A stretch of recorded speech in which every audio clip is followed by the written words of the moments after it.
นี่ก็โคนกเป็นนก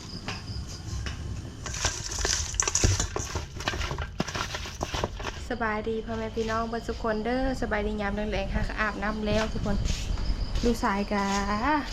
ชุกแล้วหน่อไม้ชุกแล้วหน่อไม้พอดีกินหน่อไม้คอยได้ลูกพอดีกินหน่อไม้ทุกคนเลยหน่อไม้แซ่บเบาไทยกับมาแต่ผู้ในนกมาตอนมีเลยทุกคนลายเติบมันนี่นะเด็กเพื่อไปผู้เดียวมันนี่นะมาจากนกมาจากกระห้อนกขลิ่นจากนกตัวนี้นะชาวไทยก็ต้องมีกันชาวไทยลงไปหาหน่อไม้นะคะตัดวายบางคำนี่นะเด็ดวาย3 ดวงต้มหน่อไม้คือจะกินต้มหน่อไม้แห้งๆทุกคนเป็นเลยเงาบอมมือนี่เลย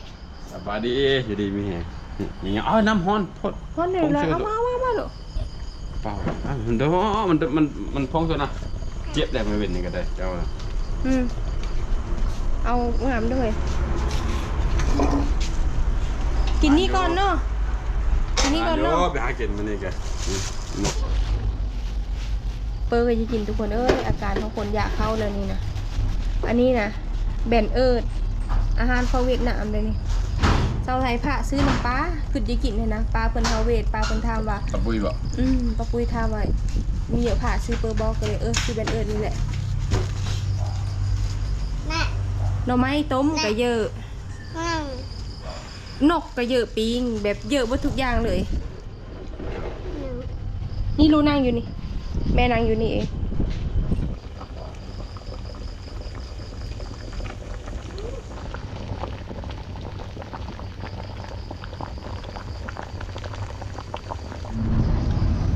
กินเดี๋ยวเลย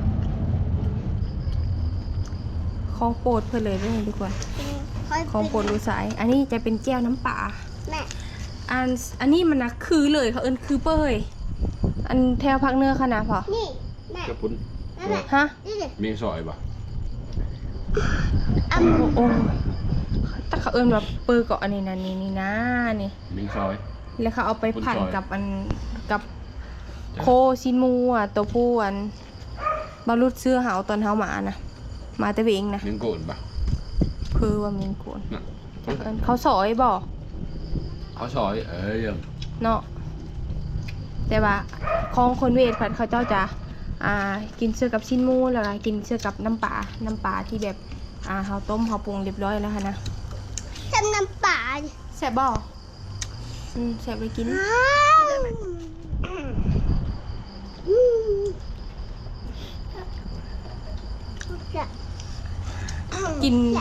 กินอันนี้กะห้องท้องไปอันนึงแล้วกินอันนี้กะทุนแล้วท้องกินต่างข้าวได้เลยทุกคนแบบอยากข้าวแห้งกินอันนี้นะอิ่มเลยคนเวทเขานะเขากินอันนี้แล้วเลยเนาะเฮ้ยเนาะเขาไม่กินข้าวเลยเนาะเวทเขาไม่กินเขาไม่เอาเขาไปเป็นโซนเขาเธอนี่ไปแล้วเขาไม่ทื่อเลยเขาแห้งเขาไม่ได้คนลาวเขาก็นักเขากับพ่อแห้งเลยค่อยประคม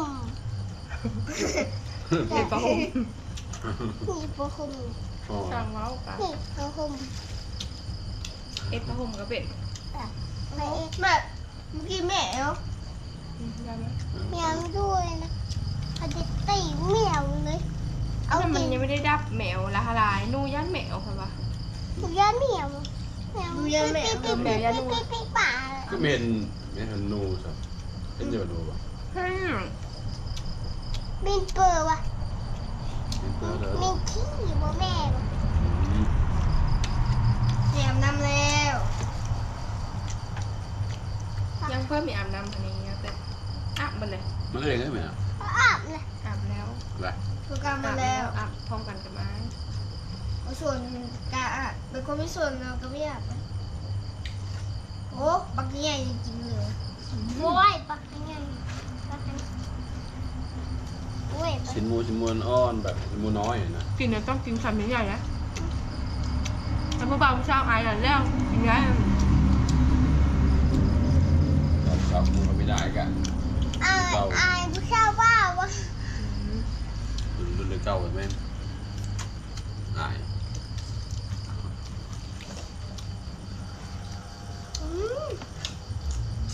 เฮ้ยอยากเป็นนอน เราเช้ามือเขาไม่อายกัน อายก็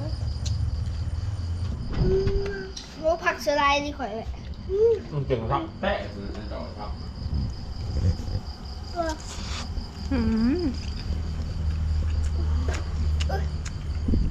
เส้นมันนุ่ม นุ่มๆเลยนุ่มไปเทียบเลยไปเทียบ ๆเขาจะพันเสื้อพักเสื้อซินมูกินอ่ะชมอยู่เคอร์เวททุกคนอาหารของเวทนี่มักขนาดหลังจากที่กินเบนเอฟแล้วก็จะมาโขนี่ก็โขนก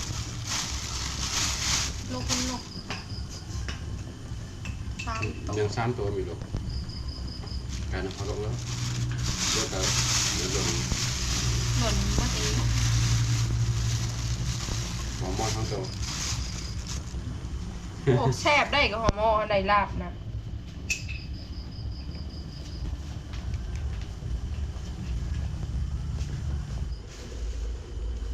โน่นนี่มันเละมันไต่เลยมันตามงาไม้ไหมครับโน่นนี่นะ อันนี้นะคือนกเข้าเนาะตระกูลนกเข้าบ่ คือของเขานี่นกอันนี้นะไต่เลยมันขึ้นมาก็ห่อเห่าแต่เด็ดมันอยู่ง่ายไปไกลๆอ้าวมันได้แบบดองบินเอาแม่นได้ นกแล้วก็ ไปพอก็อยังไปมันเจ้าอยู่เลยคอยจะสะอ่อนเจ้าอยู่ได้ไหม มันจะไปแล้ว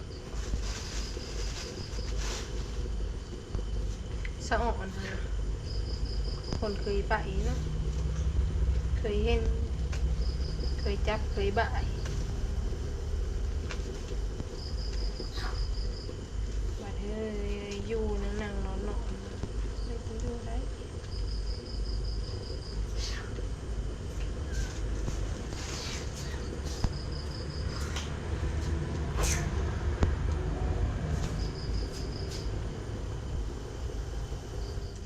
น้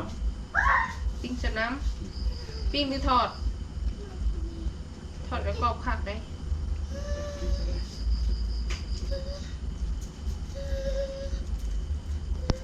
ปิ้งเอาเปล่าหรือทอดเอาจะมาทอดฮะ ำเริ่มเลยก็ได้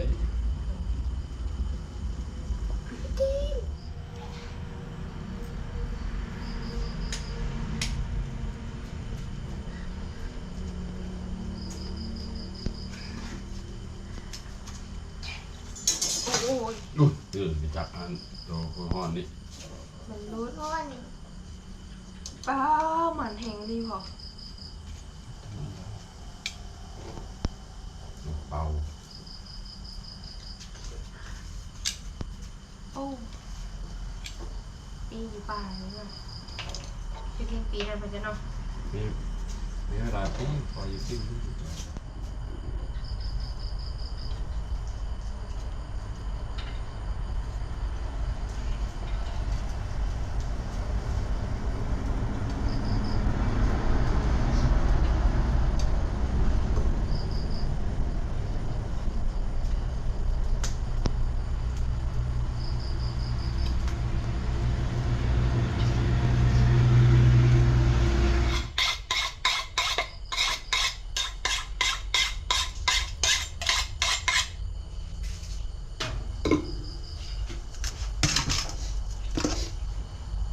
เข้ากะเพราเลยทุกคนในลายตัว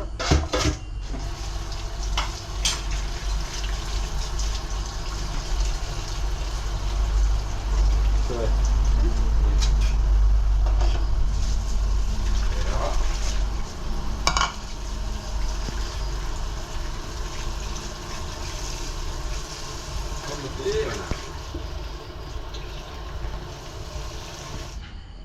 เพื่อนทุกคนเบาไทยนะจักแพ้ท้องมีแพ้ท้อง กินมะนาวก็ยังได้เพิ่นได้กินมะม่วงกับได้กินอันมะตองไม่ได้มะม่วงไม่ได้มะตองมีแล้วทุกคนไปเอามะนาวเอาตู้เย็นมาปาดกิน เยอะแห่งอะไรเด้นัวแล้วเอาลิ้น กินเปอร์ก็มีแล้วทุกคนเอ้ยได้ฮาสมไปเตอร์ เห็นคนดาวอังคาร ได้แหงยาว ได้ซองขาบทุกคน อันนี้เขาจะทอดสาวไทยจะทอดแล้วก็อันนี้ก็เยอะเอาออมมืออื่น3 โตทุกคนนกเป้เอาพอบ่3 โตไว้ออมสวายมืออื่น อันนี้เขาจะทอดกินขลิ่นแล้วก็นก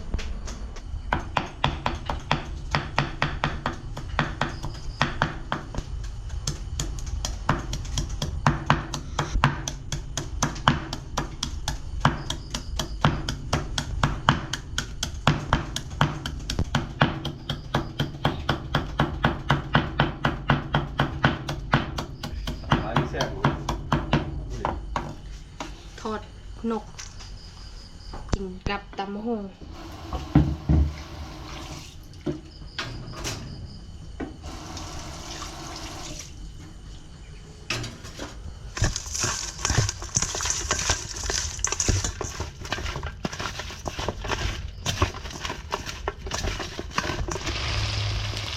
หอมผักบ้านเราคุณจักมะฮงเรียบร้อยถอดให้มันสีเลื่องๆก็กรอบๆก็ให้ตำมือหน่อไม้เนี่ย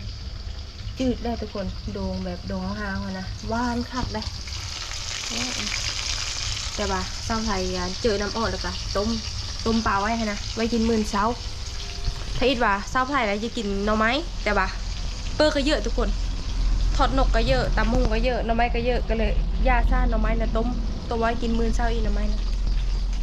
เป็นเลยกะแซ่บบอลไม้เลยเลยลงไปหาเองได้มีได้ เอ้า แกะมากระทิน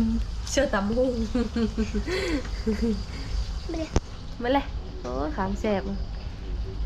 เก้าอี้ เอาอีกโอ้